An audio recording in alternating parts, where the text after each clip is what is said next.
요즘 주식시장 이야기하다 보면 레버리지라는 말 정말 많이 들리잖아. 코스피 레버리지, 나스닥 레버리지, 두배 ETF, 곧버스 이런 단어들. 그런데 이번에는 조금 다른 상품이 하나 등장했어.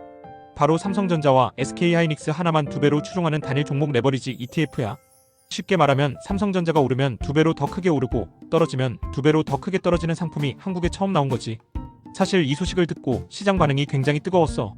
출시 직후 삼성전자와 SK하이닉스 주가가 크게 움직였고 투자자 관심도 엄청 몰렸거든. 그런데 생각해보면 좀 신기하지 않아? 왜 사람들은 이렇게까지 레버리지 상품에 열광할까? 그리고 왜 정부는 이런 위험한 상품에 사전 교육까지 받게 만들었을까? 오늘은 이 이야기를 한번 해보려고 해. 우선 레버리지가 뭔지부터 정말 쉽게 이야기해보자. 레버리지라는 건 말 그대로 수익률을 증폭시키는 구조야. 예를 들어 코스피가 하루에 1% 오르면 2배, 레버리지는 2% 오르는 식이지. 반대로 코스피가 1% 떨어지면 2% 떨어져. 그러니까 시장 움직임을 더 강하게 따라가는 상품인 거야. 여기서 중요한 건 돈을 2배 넣는 것이 아니라 움직임을 2배 따라가는 것이라는 점이야. 그래서 사람들이 짧은 시간에 큰 수익을 기대할 때 많이 사용해. 문제는 반대로 손실도 훨씬 커진다는 거야.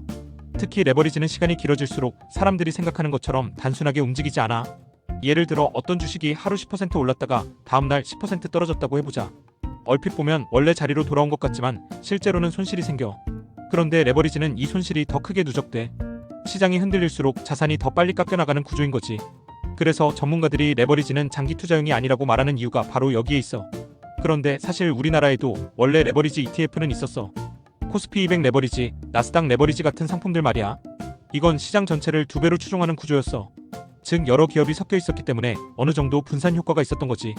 그런데 이번에 나온 상품은 완전히 달라. 삼성전자 하나, SK하이닉스 하나, 딱 한 종목만 2배로 따라가. 이 말은 곧 특정 기업 뉴스 하나에도 변동성이 엄청 커질 수 있다는 뜻이야.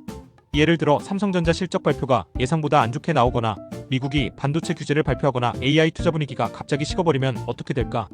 원래 주가도 흔들리겠지만 레버리지 상품은 그 움직임을 훨씬 강하게 받아버리는 거야. 그래서 금융당국도 이 상품은 위험성이 크다고 보고 사전에 교육까지 받게 만든 거지. 실제로 이번 상품은 투자하려면 별도 교육을 이수해야 해. 그런데 더 놀라운 건 사람들이 그 교육을 엄청 많이 신청했다는 거야. 그만큼 관심이 폭발적이었다는 뜻이지. 왜 이렇게까지 사람들이 몰렸을까?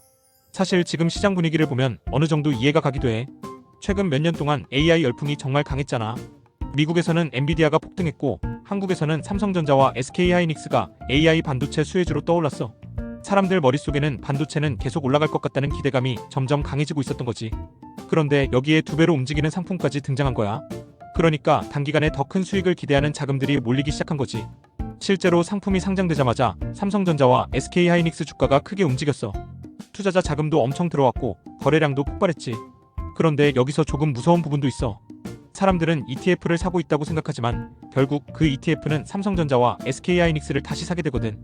그러면 자금이 계속 특정 종목으로만 몰리는 구조가 만들어질 수 있어. 삼성전자 오름, ETF 자금 유입, ETF가 삼성전자 추가 매수, 다시 주가 상승. 이런 흐름이 반복될 수도 있다는 거야. 그리고 이건 단순히 새로운 금융상품 하나가 등장한 이야기가 아닐 수도 있어. 어쩌면 지금 시장이 점점 더 빠르고 더 강한 수익을 원하게 되는 흐름을 보여주는 걸지도 몰라. 예전에는 시장 전체의 성장에 투자하는 분위기가 강했다면 이제는 특정 기업 하나에 집중해서 더 강한 변동성을 원하는 방향으로 움직이고 있는 거지. 그런데 여기서 정말 중요한 질문이 하나 남아있어. 이렇게 자금이 삼성전자와 SK하이닉스 같은 초대형주로 계속 몰리면 한국 증시는 앞으로 어떻게 되는 걸까? 시장 전체가 건강하게 성장하는 걸까? 아니면 점점 더 소수 종목 중심으로 양극화되는 걸까? 사실 이번 단일 종목 레버리지 ETF 이야기를 하다 보면 사람들이 가장 많이 걱정하는 부분이 하나 있어. 바로 한국 주식시장이 너무 몇몇 종목 중심으로만 흘러가는 거 아니냐는 거야. 그리고 이건 단순한 느낌이 아니라 실제 시장에서도 계속 나오고 있는 이야기야. 지금 우리나라 주식시장을 생각해보면 사실 삼성전자와 SK하이닉스의 영향력이 엄청 크잖아. 특히 최근에는 AI 반도체 열풍까지 겹치면서 시장 자금이 계속 반도체 쪽으로 몰리고 있어. 사람들이 한국의 엔비디아 같은 느낌으로 바라보기 시작한 거지. 그런데 여기에 단일 종목 레버리지 ETF까지 등장해버렸어. 그러니까 시장 자금이 더 빠르게 특정 종목으로 쏠릴 가능성이 생긴 거야. 예전에는 그래도 코스피 전체에 투자하는 분위기가 있었어. 자동차도 있고 바이오도 있고 철강도 있고 여러 산업이 같이 움직이는 느낌이었지. 그런데 지금은 분위기가 많이 달라졌어. 사람들은 점점 어디가 제일 강하게 오를까를 찾기 시작했고 그 중심에는 AI와 반도체가 자리 잡고 있어. 그리고 단일 종목 레버리지는 이런 흐름을 더 극단적으로 만들 수 있다는 우려가 나오는 거야. 왜냐하면 레버리지 상품은 기본적으로 변동성이 큰 곳에 더 많은 관심을 끌어오거든. 사람들은 천천히 5% 오르는 것보다 짧은 시간에 20%, 30% 움직이는 걸 더 강하게 기억해. 유튜브 알고리즘도 자극적인 콘텐츠가 더 빨리 퍼지듯이 투자 시장도 점점 더 강한 움직임에 사람들이 몰리기 시작하는 거야. 그런데 여기서 조금 생각해봐야 하는 부분이 있어. 만약 시장 자금이 계속 삼성전자와 SK하이닉스로만 몰리면 어떤 일이 생길까? 상대적으로 다른 기업들은 관심을 덜 받게 될 수도 있어.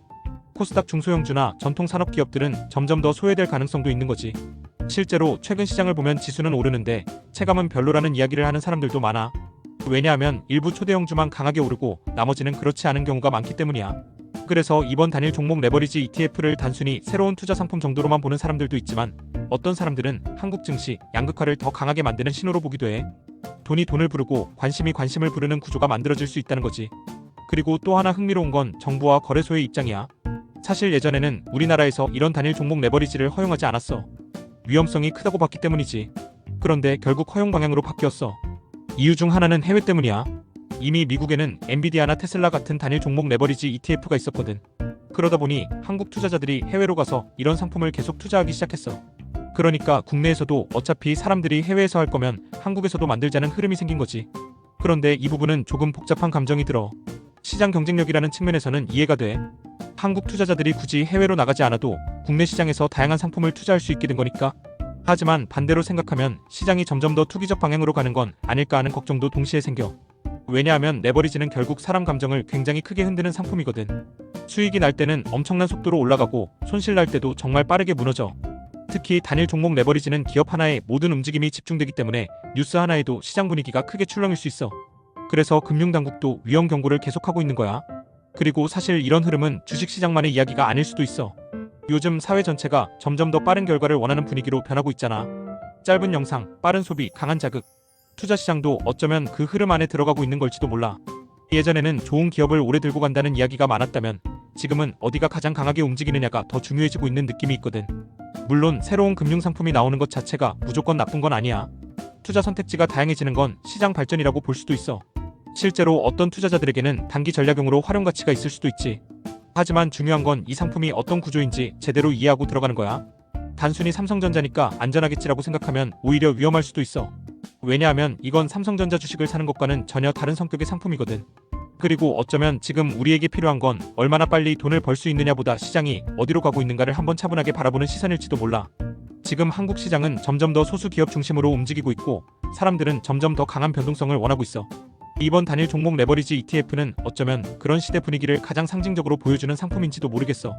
다만 빠르게 무언가를 얻기 위해서는 그만큼 위험성도 감수해야 한다는 거 잊으면 안 돼. 현명한 선택으로 성공적인 투자하길 바라. 모두의 성공적인 투자를 기원할게.